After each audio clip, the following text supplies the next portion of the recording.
Ford Super Duty has been the king of the segment, especially in terms of sheer capability, as its 40,000-pound towing capacity left its entire competition in the dust. There was no pickup truck that could rival its raw power and capability, up until now. You see, Ram has decided not just to step up its game in terms of quality and comfort for the new Ram 3500, but also capability. And the redesigned model is by far the best all-rounder of the entire segment. So let's check out what makes it so incredible as we check out why this 2025 Ram 3500 proves you don't have to go Super Duty to get a badass truck. A familiar yet new design. The heavy-duty Ram has, admittedly, always looked like the regular Ram 1500, just, well, chunkier. The front end was the same, all of the peripherals were the same, and all of this resulted in the pickup truck feeling much less special than the likes of the Silverado HD, Sierra HD, and especially the Super Duty. Thankfully, the redesign has brought us an all-new design that completely differentiates the heavy-duty Ram from its smaller half-ton version. The new design introduces an all-new grille, which is far larger now, and also has a kind of creasing at the bottom of it, which makes the truck look both bolder and athletic at the same time. The bumper design has also been changed up a bit, with it being a bit simpler and a bit more rugged. However, this is really not that noticeable, and you wouldn't be at fault for not seeing it.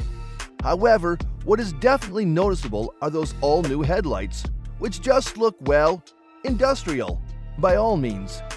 We adore the fact that the headlight design has been horizontally split in half, and something about those individual LED lights inside of them does give us an almost rivet-like look.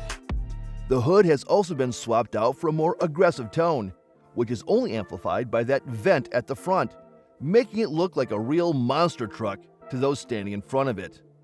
We also adore the more subtle changes, such as the wing mirror design, which has been simplified and which now houses the side turn signals, making the side profile less cluttered and much cleaner than before. The rear end has gone through the same treatment, and the new taillights, which are now fully LED, look so much more coherent and far less overdesigned than before. Everything now feels just that much more utility-oriented, which is what the Ram 3500 was always missing, as it always looked too posh to mean business. The Hemi V8 persists.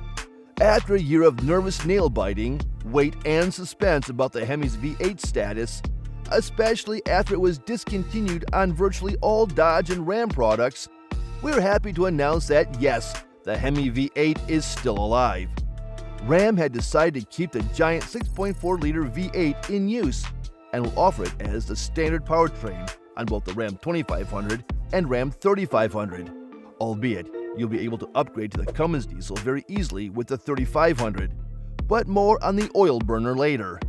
You see, Ram had decided to keep the V8, not because they adore tradition, but because, well, honestly, nobody would have bought a heavy-duty pickup truck that has a meager 3.0-liter six-cylinder, no matter the torque or power.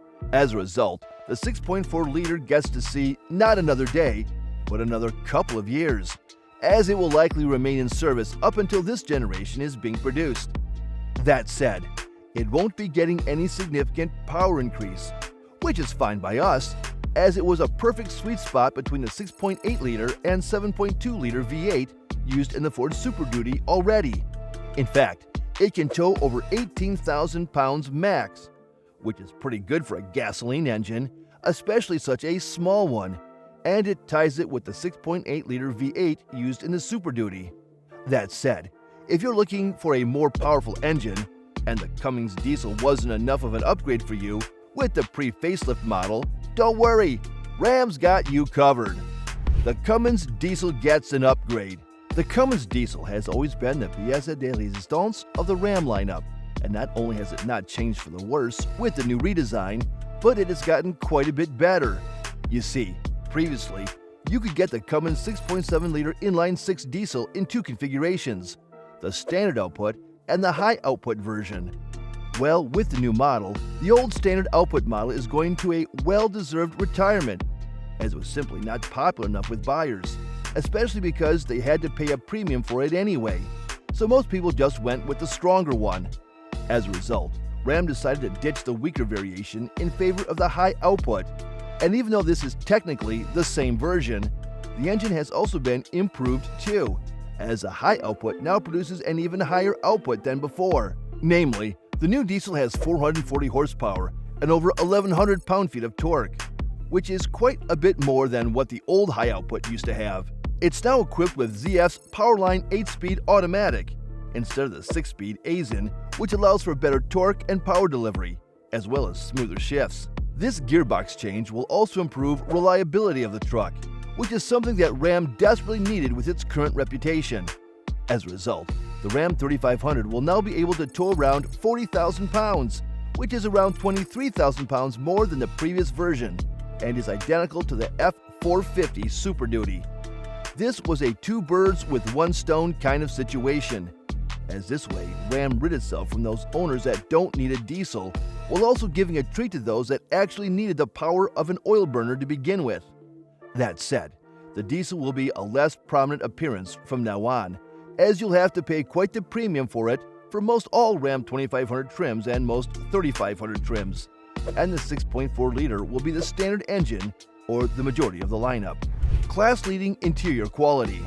Apart from exterior and engine upgrades, one of the most significant changes will be on the inside of the truck.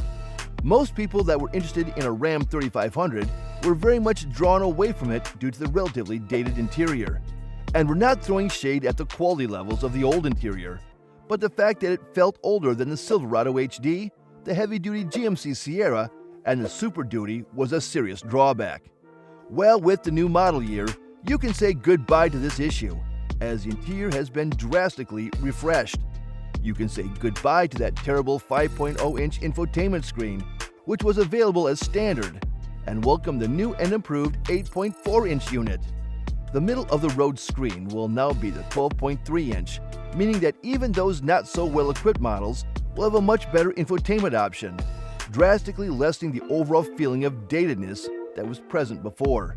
However, the best part about this is the new 14.6-inch screen, which is exactly like the one found on the Ram 1500's redesigned model and the Ram Charger. This screen, if you've got deeper pockets, can be coupled with a separate passenger screen, and together, they'll easily make the most tech-oriented interior in the segment. But what we like most is that you don't have to go full-on Gen Z on the interior. You can also just stick with the more reserved screens, as even then, you'll still get quite an upgrade in terms of quality compared to the pre-facelift. The leather quality has been increased, the stitching has been improved, and the interior now feels like it will stand through the test of time much better than ever before, which is great, especially since the pre-redesigned model was known for its premature wear and tear on the inside. As such, just comparing the interior to that of the likes of the Ford Super Duty will make the latter look both like it's a class below it in terms of quality, as well as like it's at least a generation older too. Incredible comfort levels. The heavy-duty Ram was always superior to its rivals when it came down to comfort and suspension sophistication, just like its half-ton brother.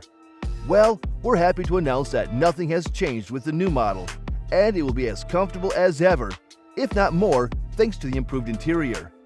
One of the key reasons for such a phenomenal level of comfort is the truck's air suspension, which isn't offered on its rivals. This allows the truck to be much more adjustable than its peers, as well as allowing it to choose what it will be set up for: towing, off-roading, or driving around, you name it, and the air ride can do it either equally as good or better altogether than regular leaf springs or coil springs. As for the price, the Ram 3500 will have the most expensive entry point in the segment, starting at around $49,000 for the tradesman and $64,000 for the bighorn, which is a $3,000 price hike over the previous model. Still, the Limited will set you back around $95,000, which is similar to the F450 Platinum. As a result, these changes only solidify the Ram 3500 status as the new king of the segment. And how couldn't it be? It's more comfortable than the Super Duty, just as practical, it's better looking, and it's much better built in terms of materials used. And all that for a fairly similar price. It's only fair for it to take the top spot.